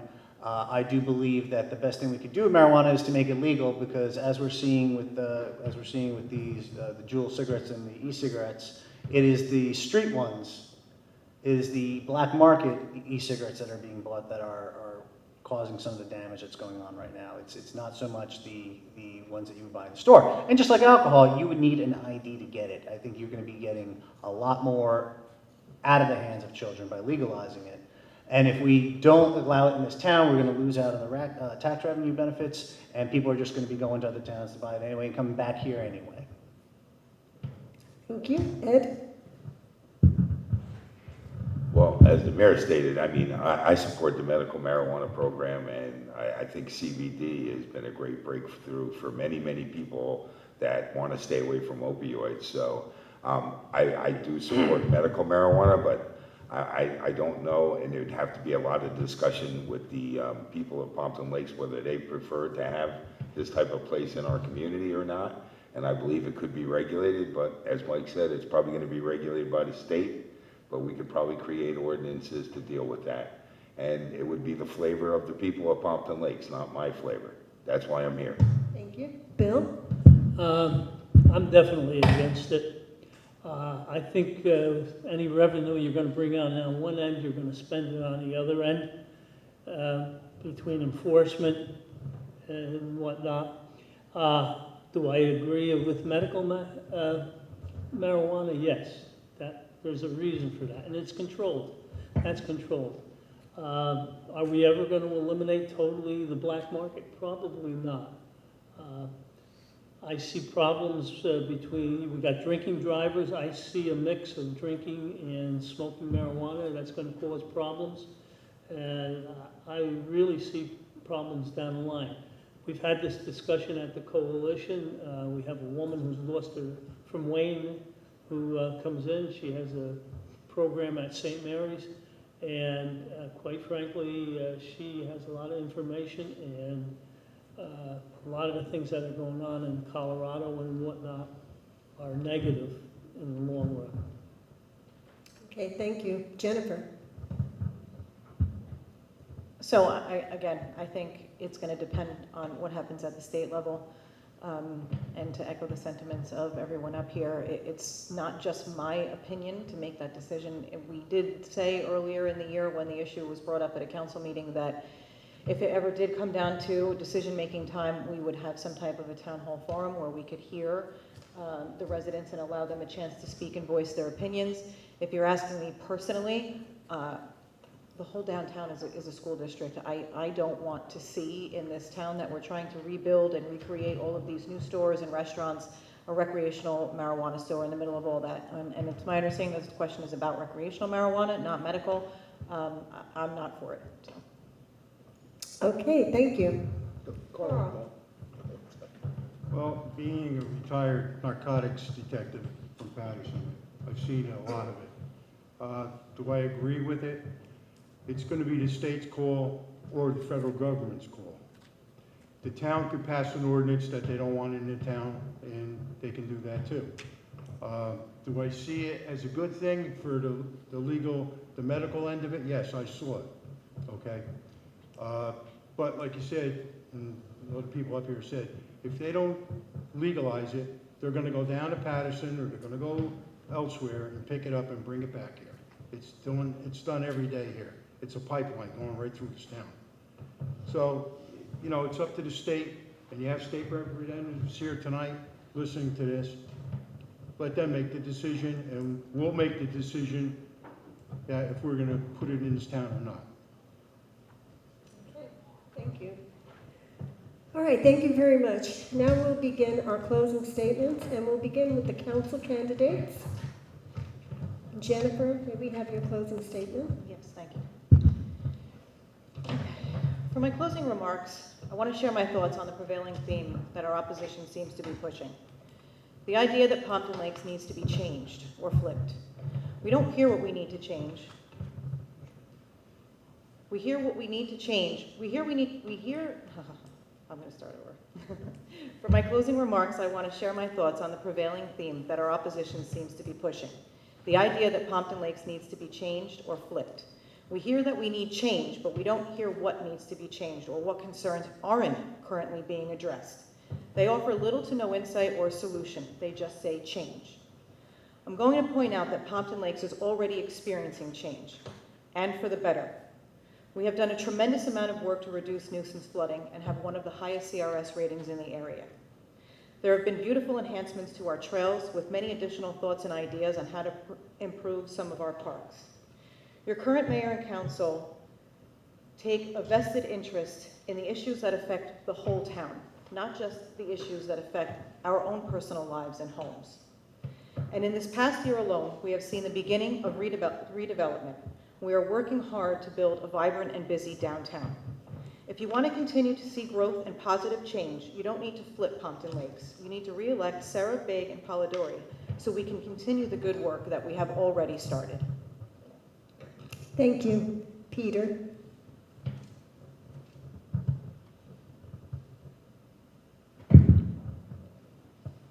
I'd like to conclude by thanking everyone involved again for their participation and efforts. Pompton Lakes gets better with cooperation, empathy, open minds, and enough competition to keep everyone on their toes.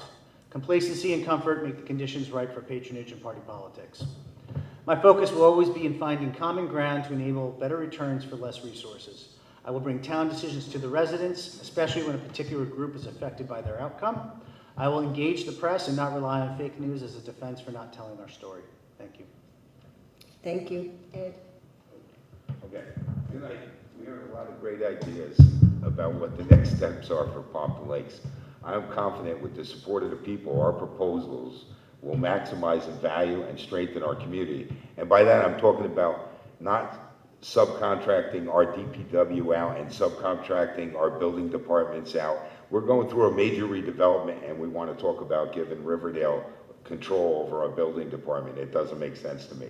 As a former finance chair in the borough of Pompton Lakes, I'm optimistic that we can find cost-effective solutions that encourage business development and improve our services by fostering public and private partnerships like we had proposed a parking structure years ago. Stabilizing our taxes requires smart business decisions by all the elected officials. Good governance will flow from our commitment to transparency, which seems to be a little bit short around here, and includes all of our stakeholders so that we can bring dialogue to them and fresh ideas. Proper decision-making requires diligent research and effective communication, and that's one thing I promise to always do. I will continue to roll up my sleeves and do whatever it takes to get the job done for the people of Pompton Lakes. As I've done in the past, I've gone the extra miles to Trenton, to Washington, D.C., whenever it is necessary to serve the interest of Pompton Lakes, not myself. To get working together with elected officials at every level of government and independent of party affiliation, with your help, together with my teammates Carl Padula and Peter Shazat, and the Row A candidates, we can bring Pompton Lakes and build on a legacy of success. Thank you. Thank you. Bill? I'd like to take this opportunity to thank Mrs. Zimmer and the League of Women Voters for tonight's forum. Such forums are a showcase of our American democracy. They give us the opportunity to discuss the issues, listen to ideas, and hear the concerns of the community. I can tell you that if you re-elect me to the council, I will work hard for you, as I've always worked hard for you, and I will continue to work hard for you. I know I have the skills and ability to make a difference, and I sure would appreciate your vote on November 5th. Thank you and have a good evening. Thank you. And now for the mayoral candidates. Carl. Good evening. Thank you for listening to what we had to say tonight. In addition to being a proud Pontonian for 40 years, I'm a member of Rotary. In Rotary, we have 4-part ethical test that embodies the principles of the guide, personal and professional relationships. 1, is it the truth? 2, is it fair to all concerned? 3, will it build goodwill or better friendships? 4, will it be beneficial to all concerned? These values serve as a benchmark for every decision we make on behalf of you. We will be good stewards of your tax dollars, this town's precious resources, and faith and trust when you vote us into office on November 5th. When we swear our oaths of office as your next mayor and council members, you can be confident that we will have leaders who listen to your voice and hear your concerns, independent of your political affiliation. We will continue to increase recycling and find new ways to make Pompton Lakes a greener community. Together, we can add and improve facilities of open space and recreation for all our neighbors, ages 3 to 103. We are committed to reducing the cost for participants so that every resident can afford to stay active in our recreation. We will not be deterred by partisan politics from working our neighboring communities in county and state and federal governments. By working together, we will find ways to save money, to bring grants in, lead Pompton Lakes fairly and responsibly. Those standing before you today should serve you and your interests first and foremost. Service is a promise and commitment to you. I don't sit in the bleachers. I'm out in the field. Make your voice heard on November 5th. When you go to vote, vote row A all the way. I would like to thank the League of Women Voters tonight for sponsoring this. Thank you. Mike. Thank you. Just a couple statements before I read my final statement. I didn't hear any questions about taxes. That's a little strange to me, but that tells me maybe we're getting somewhere with working our taxes.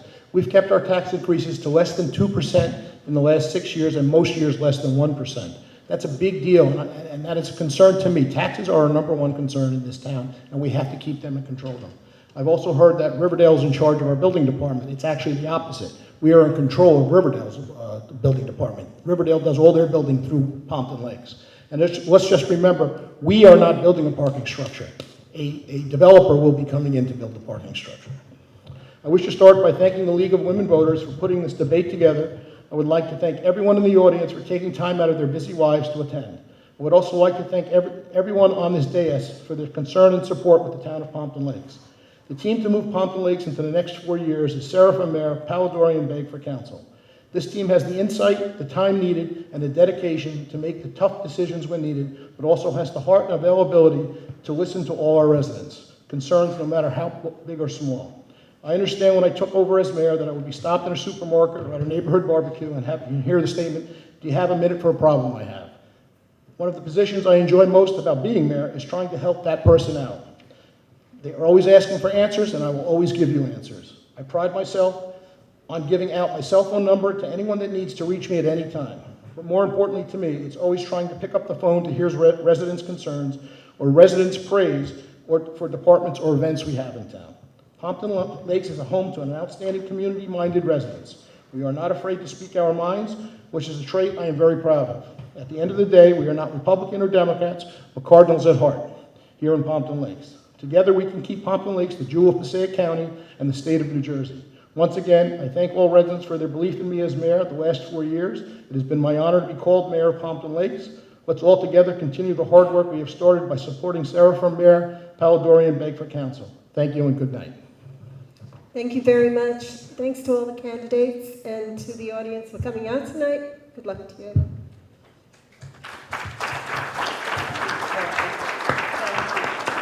All of you who are running for public office, I just wanted to make you aware of a number of things. First of all, the National League of Women Voters has established a database, and each of the individual cities and counties and governments across the U.S. are entering candidate information. This was started a number of years ago, and our candidates have been asked to participate in this. Carol Faust is here. She's been in touch with the candidates here. We hope that you'll participate because this gives us all an opportunity to know where you stand on issues and what your position is on some questions that we established. The second issue has to do with a public question this year on the November ballot. The public questions, we have copies over here that those of you that want to study it. It has to do with whether you approve amending the Constitution to allow eligible voters to receive value of veterans' property tax deduction if they reside in a continuing care retirement community. This will be on our ballot, and we want to be sure that we all study the issue and understand what we're voting for. Thirdly, I'd like to encourage everyone here to join the League of Women Voters, particularly here in Pompton Lakes. We are 9 members strong, and we would appreciate all of you considering joining us. It is for both men and women. We are about to celebrate our 100th anniversary of the League of Women Voters, and it's stood as an advance.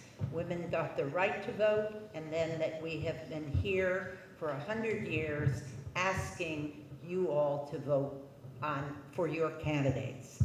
Lastly, I've been advised that tomorrow night in Wayne, there is another candidate forum where the freeholder, sheriff, and state assembly candidates will be speaking. So if you're interested, we hope that you'll consider going to the Wayne Municipal Building. Thank you very much for coming this evening. Thank you for participating. Carl? I'd like you to, if you would, this is a public service announcement. If you can do it, we appreciate it. Is it nonpartisan? It's nonpartisan. Passaic County Sheriff's Office House of Worship Safety Awareness Seminar, Tuesday, October 22nd, 2019. I'll put this on the table for those of you that are interested in learning more about it. Thank you very much. Good night.